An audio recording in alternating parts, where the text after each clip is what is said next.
Hey everyone, Aaron here. Welcome back to another Anime Predictions, the show where I bring up a random anime and predict it like I'm seeing the future. Whoa, I can see the future. No, it's I no, I can't see the future. If I saw the future, I'd be a rich man. But I'm being honest with you. I don't think I'd ever want to see the future.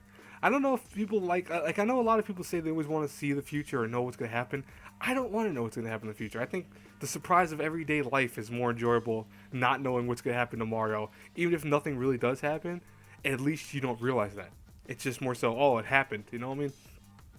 Anyways, though, let's stop talking about that because that doesn't make any sense to anyone probably except myself. Um, so what we're talking about today is Grimgar of Fantasy and Ash. Now, as always with these anime predictions, guys, I'll set some ground rules for you guys. Number one, these are my predictions of the anime show that I'm reviewing or talking about. They do not have actual reviews. I'm not gonna say A through F and all that. Number two, do not get mad at me if I say, oh well, this happens in episode 3, so you're wrong. Listen, I know I'm not gonna be right with 100% of this. I get that. That's not the point of these. The point of these is just to talk about anime that I'm watching this year or this season or currently and kind of predict it. And I'm only gonna do this with popular. I'm not gonna do this with the older anime that I might watch. I don't want to do that. But stuff that I'm watching currently, that if it's in 2016 right now this year, I will do these with. I'm not gonna also do it with every anime to come out. Like some anime, I will feel it's important. Like if I actually like the show so far or have some interest in it, like Grimgar for example, I'll do these. Otherwise, don't expect them too much. But let's talk about Grimgar real fast. Let's get into the meat and potatoes of the show. So what we have here is a very interesting thing. We have our main characters Harui, Yume, Shiro, Ranta, Mary, Kazuki, Minato, and Maguzo. Who, by the way, all these voices I read are me putting them up on. I actually, wrote them down first. I didn't just remember it off the top of my head. And then you have other people: Renji, Ron, Sasha, Adachi, Chibi, who are awoken. They kind of awake. I said awoken. They wake up in a strange place where, at first, it's all black. They can't see anything, but they hear a voice that says "awaken." And when they wake up, they're all together in this weird obelisk-looking type building where they don't know what's happening. They don't know where they are.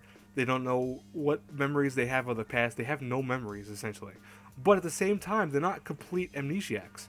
They know their names. They know, certain things about their world and their personalities, but they don't know where they came from.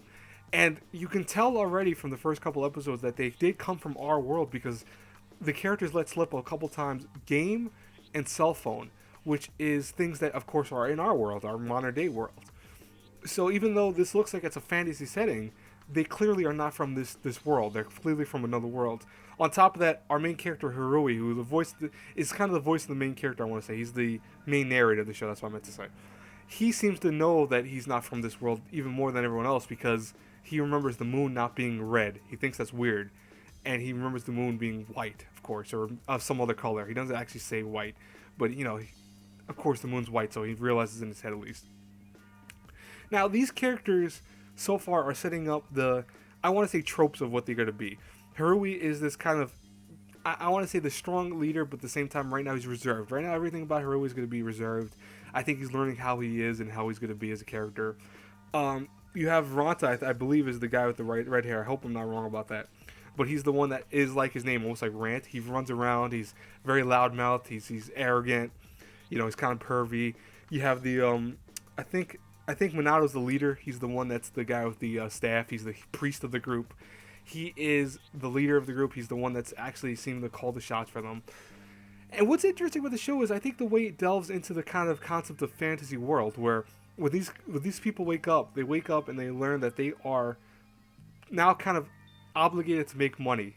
Not for anyone else but themselves. They need to make money to survive. So to do that, they must hunt monsters, kill monsters, work for guilds, kind of get different types of clan job classes. So like think of thieves and warriors and all that, dark mages. They have to get those embedded into them by learning the arts of them. It's interesting. It's all kind of you've seen this before in like stuff like Sword Art or Log Horizon or Dot Hack. But like I told one of my friends and my subscribers, it reminds me of a fusion of all three of those right now, which is kind of odd to me. It seems like it's taking the amnesiac slash weirdness of Dot Hack sign, especially, It's taking the low characters start off with the main characters getting stronger, Sword Art approach, and then it's taking the Log Horizon approach where the world's economy and the world's concepts become the way that you must live by it. So essentially, I think these characters are trapped in the video game. I really want to say that, or transported. That's not a correct word.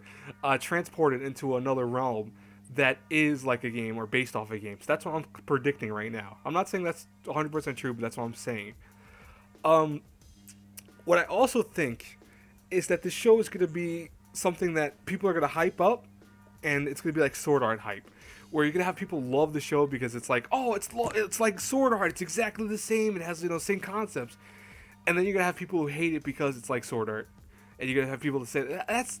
I want to say I'm right now the middle ground right now. I exist in the middle ground, which I think is respectable of both sides. I respect the people that are going to say this is like Sword Art because it is reminded of Sword Art. It reminds me almost of everything that is that series or Dot Hack or Log Horizon. So if you name any one of those three series, I agree with you right away because it's like that. If you say you hate it because it's like that, I disagree and also agree with you because it does have a lot of tropes in it. The characters are all tropey. They're not. I don't want to say anything very unique right now. Now, episode 2 at least had some really interesting concepts where the characters got into a fight with one goblin and could barely beat him, and it was very violent and visceral. What was funny about that was that it's how you would react to killing a creature, I think, in your own world, is that if you had to do it for whatever reason, maybe because of self-defense or you had to just, I don't know, protect someone else, it would make you feel like that. And I think what's interesting is because that animal's trying to live because it's trying to protect its nest and protect its area too. And I like how they transitioned that in episode 2. I like how, even though they've been trying to fight the goblins and all that, try to make money off them, they're struggling because they realize, oh crap, we just took a life of a being. Because goblins are showing, intelligence. They're showing that, yeah, okay, they're creatures, but they are intelligent. Now, my thoughts on the show, though, is that it's going to be a one-trick pony, I think, most of the show. I think what's really going to make or break the show is how they introduce what the world is. And I don't mean in the sense that, oh, this is how it's a game. And I think more so how they ease you into that. If they just tell you flat out, oh, you're stuck in a game, that will be a turnoff for me. I think I'll actually get pissed off the show a little bit.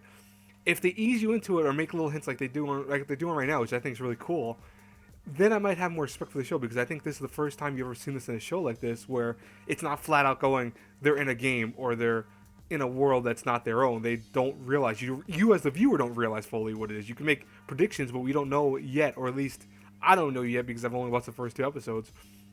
But I like the show so far. I think it's really cool. I love the animation. I think the animation, A1 Pictures did it, and I think they do a fantastic job with their animation in general. I like the backgrounds. I was actually put off by the backgrounds at first. I thought the watercolor backgrounds were kind of meh to me at first. Because what I thought, at least in my head, and maybe you guys agree with me, maybe you won't, but I thought that it makes it a little too obvious that they're not in the real world.